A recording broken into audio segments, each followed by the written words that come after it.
What is up, everyone? My name is Joseph, and welcome back to Casually Competitive MTG, where it's our goal to bring you semi-competitive EDH gameplay content that's both fast-paced and entertaining.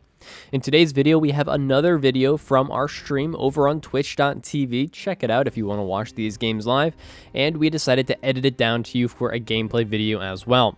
This one's a bit of an older one, a little over a month old, but we were looking back at our backlog and thought this was one that was a pretty good game with a few new commanders to the channel, so we thought you'd enjoy it. That being said, before we get into the opening hands and deck introductions, let's go over some quick channel promotions.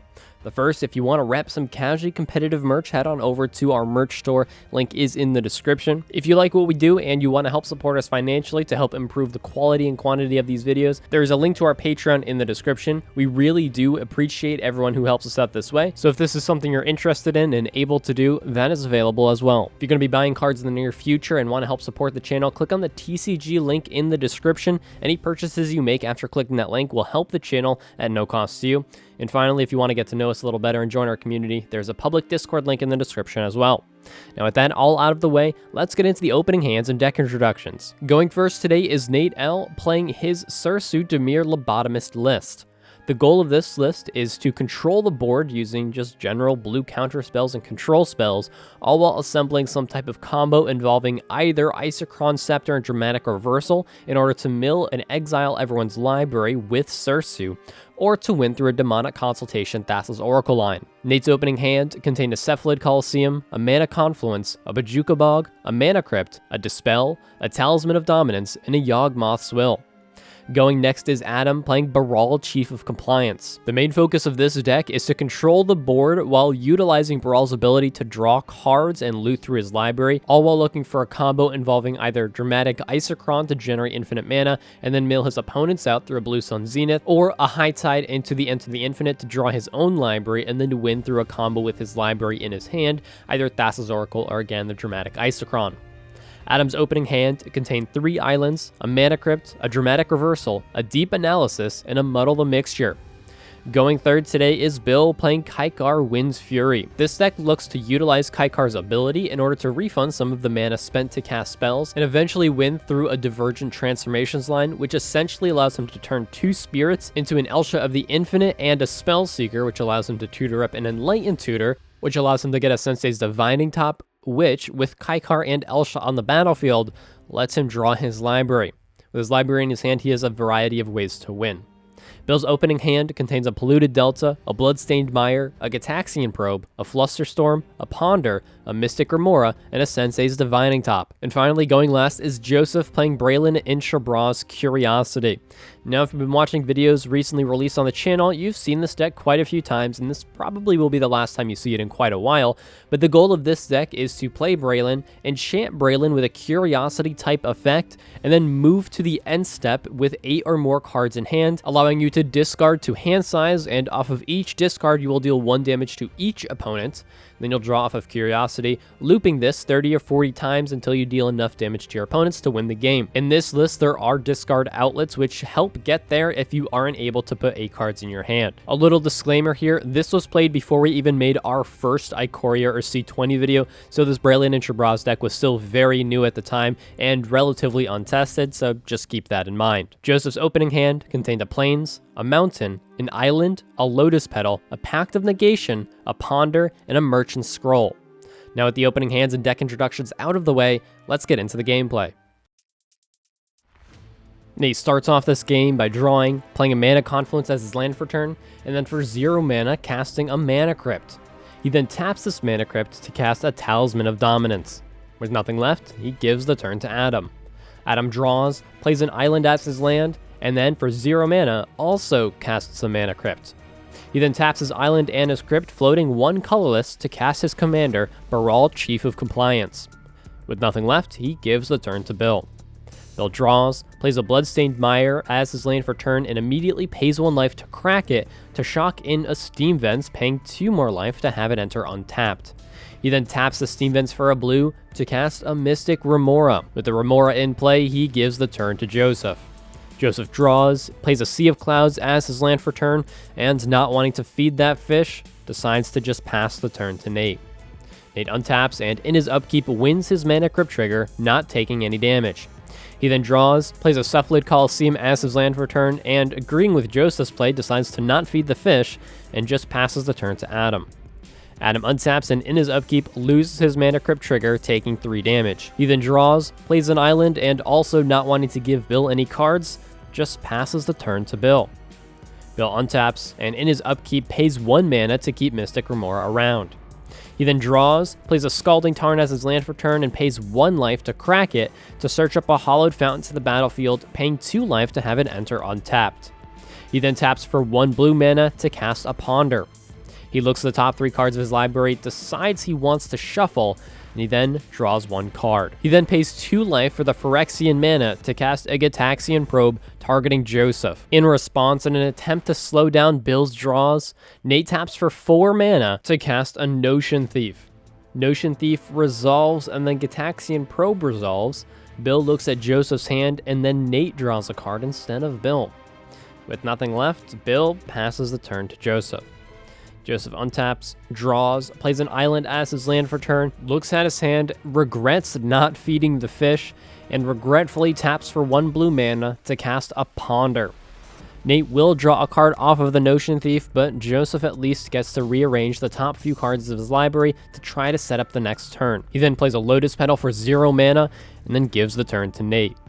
Nate untaps and in his upkeep loses his mana Crypt trigger, taking 3 damage. He then draws and taps his mana to cast a Fabricate, taking 1 total damage from his mana sources. In response, Adam casts Muddle the Mixture in an attempt to counter the tutor. In response to Muddle, Nate taps for 1 blue mana to cast a Dispel.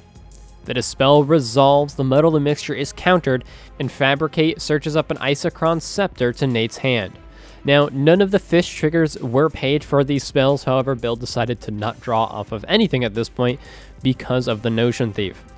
Nate then plays a tapped Bajuka Bog as his land for turn and targets Bill to exile his graveyard, and then with nothing left, passes the turn to Adam. Adam untaps, wins his mana Crypt trigger, not taking damage, and then transmutes a Teleria West to search up a Mox Amber to his hand.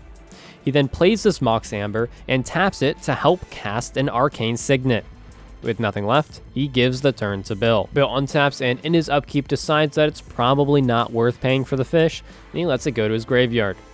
He then draws, plays a Polluted Delta as his land for turn, immediately paying 1 life to crack it to search up an island to the battlefield. He then taps for 2 mana to cast an Azorius Signet. He then taps for 2 more mana to cast a Felwar Stone. With nothing left, Bill gives the turn to Joseph.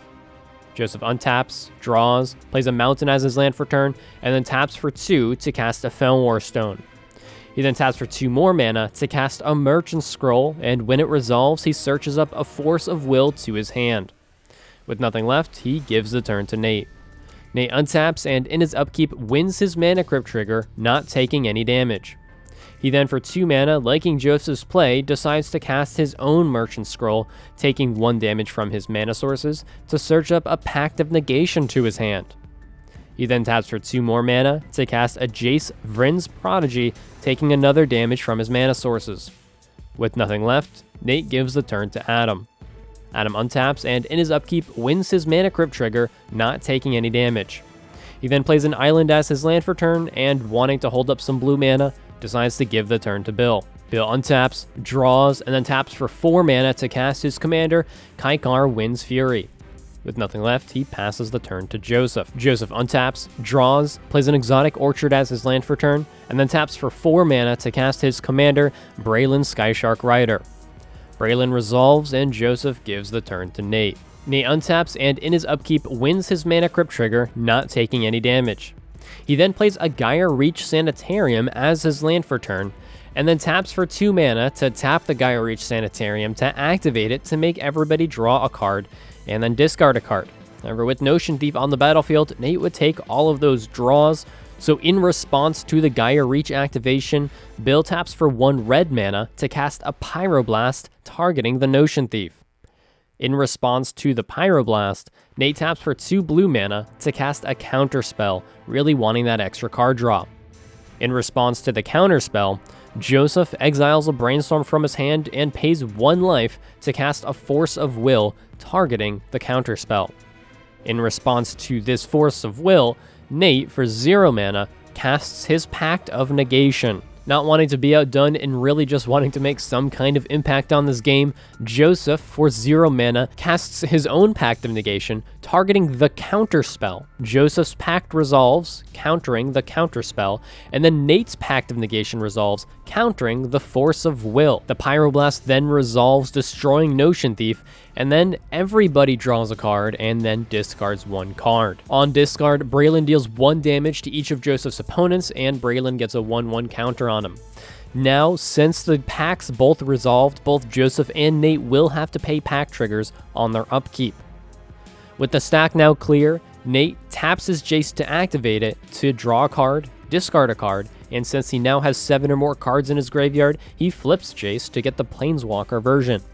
He then activates Jace's -3 ability to target Merchant Scroll to essentially flashback Merchant Scroll, and he then taps his mana to cast this Merchant Scroll, searching a dramatic reversal to his hand. With nothing left, Nate passes the turn to Adam. Adam untaps and in his upkeep wins his mana Crypt trigger, not taking any damage. He then for 5 mana casts a Gilded Lotus. And now with the ramp done and the Notion Thief finally gone, Adam can finally play the game. He taps for 3 mana, due to the reduction from Baral, to cast a Deep Analysis. It resolves, he draws 2 cards, and he then pays 1 mana and 3 life to flash back Deep Analysis to draw 2 more cards. With nothing left, Adam gives the turn to Bill. Bill untaps, draws, and for 1 mana casts a Sensei's Divining Top. On cast, he generates a Spirit from Kykar, and he then, for 1 mana, activates his Divining Top to rearrange the top 3 cards of his library. He then plays a Flooded Strand as his land for turn and cracks it, paying 1 life to search up an island to the battlefield. He then pays 1 mana into his Azorius Signet to generate a blue and a white, and uses the white mana to again activate his Sensei's Divining Top to rearrange the top 3 cards. He then puts them back in the order he likes, and then taps his Sensei's Divining Top to draw the top card of his library and put the Divining Top back on top of his library. He then sacrifices his Spirit to Kykar's ability to generate a red mana to cast a Gamble. He searches up a card to his hand, and then out of his 3 cards, discards a Wheel of Fortune at random. He then, with his remaining mana, transmutes a Muddle the Mixture, which, when the activated ability resolves, he searches up an Underworld Breach to his hand. With nothing left, Bill gives the turn to Joseph. Joseph untaps and in his upkeep pays 5 mana in order to not lose the game off of the Pact of Negation trigger. He then draws, plays a Windswept Teeth as his land for turn, and then pays 1 life to crack it to search up a Sacred Foundry to the battlefield and pays 2 additional life to have it enter untapped. He then taps for 1 red mana to cast a Faithless Looting. It resolves, he draws 2 cards, and then discards 2 cards, dealing 2 damage to each of his opponents and putting 2 more counters onto Brallin. He then goes to combat and swings his now 6/6 Brallin at Nate. Nate declares no blockers and takes 6 commander damage. With nothing left, Joseph gives the turn to Nate. Nate untaps and in his upkeep wins his mana Crypt trigger, not taking any damage. He then takes 2 total damage from his mana sources in order to pay the required mana in order to not lose the game off of his Pact of Negation trigger. He then draws and taps for 2 mana, taking another damage to cast Circu Scepter. Circu resolves, and he imprints a dramatic reversal onto it. With nothing left, Nate passes the turn to Adam. Adam untaps and in his upkeep wins his mana Crypt trigger, not taking any damage. He then draws and plays a Flooded Strand as his land for turn, paying 1 life to crack it to search up a Mystic Sanctuary to the battlefield, which, since he has 3 or more islands, enters the battlefield untapped, and he chooses to put Muddle the Mixture back on top of his library. He then taps his mana and delves away 3 cards in his graveyard to cast Treasure Cruise. He draws 3 cards, and then taps his mana to cast a Soul Ring, floating 2 blue mana from the Gilded Lotus. He then taps the Soul Ring to help transmute Muddle the Mixture. Off of this transmutation, he searches up an Circu Scepter to his hand. He then, for 1 mana, due to Baral being on the battlefield, casts a Dramatic Reversal. In response, Bill taps for 1 blue mana to cast a Flusterstorm, targeting all of the copies at Dramatic Reversal. Adam decides to not pay the Flusterstorm copies, Dramatic Reversal is countered, and Adam then, for 2 mana, casts a Call to Mind targeting the Dramatic Reversal. The Call to Mind resolves, Adam gets the Dramatic Reversal back to hand, and then for 2 mana, Adam casts an Isochron Scepter. When the Isochron Scepter resolves, he imprints Dramatic Reversal. He then, for 0 mana, casts a Chrome Mox. When it enters the battlefield, he imprints Narset's Reversal. He now has 2 mana available to activate Isochron, so he does so, and shows a loop where he generates infinite mana off of his mana rocks by tapping and activating Isochron Scepter to cast Dramatic Reversal, untapping all of his artifacts, and then repeating this process. With some of this infinite mana, he casts a Spellseeker. When Spellseeker enters the battlefield, he searches up a Merchant Scroll to his hand. He then casts this Merchant Scroll to search up a Blue Sun Zenith to his hand. He then pays exactly into it what he needs in order to draw exactly his library, shuffles Blue Suns back in, draws 1 card through a variety of spells that are now in his hand, and then proceeds to repeat this process to cause each of his opponents to draw their library. He then, with some of his remaining targeted draw spells, makes Bill and Nate both draw a card with an empty library, and he then passes the turn to Joseph, who, on his draw step, loses the game due to not having any cards to draw. To wrap up this game, let's go over just a really quick most valuable card and talk about how it affected the game. In general, I will have to say that the most valuable card here was Notion Thief. It caused a lot of disruption and caused a lot of planning and removal to be targeted at it in order for everyone else to just play the game normally. The turn 2 Notion Thief really did warp this game. It kept Adam off of his deep analysis plays, it kept Bill off of his Mystic Remora, and it kept myself off of my Ponder and my way to fix my hand. Now, I did end up casting the Ponder into the Notion Thief because I felt like I really needed to fix my hand in some way, and based on the conversations we were having in stream, I was fairly confident that giving Nate 1 card wasn't the end of the world. However, it still did warp the game. Not only did it slow down the drawing from Nate's opponents, but it also soaked up so much removal and control when Bill tried to Pyroblast it. Once it left the battlefield, all of the control, or most of the control, was already gone from everyone's hand, so it was really just a race to see who could get there fastest. And unfortunately for Nate, who was almost there most of the game, paying the pact really did set him back and not allow him to activate Isochron the turn it went down, and that 1 turn is really all it took for Adam to just start to pop off and win the game. Now, Adam did a great job to kind of just bide his time and wait. He really didn't have any control in his hand throughout the game. He kept a hand that was just full of drawing and full of gas that could get him there, but the Notion Thief really turned that off, so being able to sit back and just pray that his opponents could stop each other from winning ended up working out pretty well for him. Other than that, there's really not too much else to say, so that is all we have for this video. Again, if you do want to watch these videos live, head on over to Twitch TV. Link is in the description for our Twitch channel. We're trying our best to remain consistent and stream twice a week, and even when we are able to meet up again, we do want to start streaming our IRL or in-person recording days, so that's something to look forward to as well. That all being said, that is all we have for this video. I am Joseph, this is Casually Competitive MTG, and we will see you next time.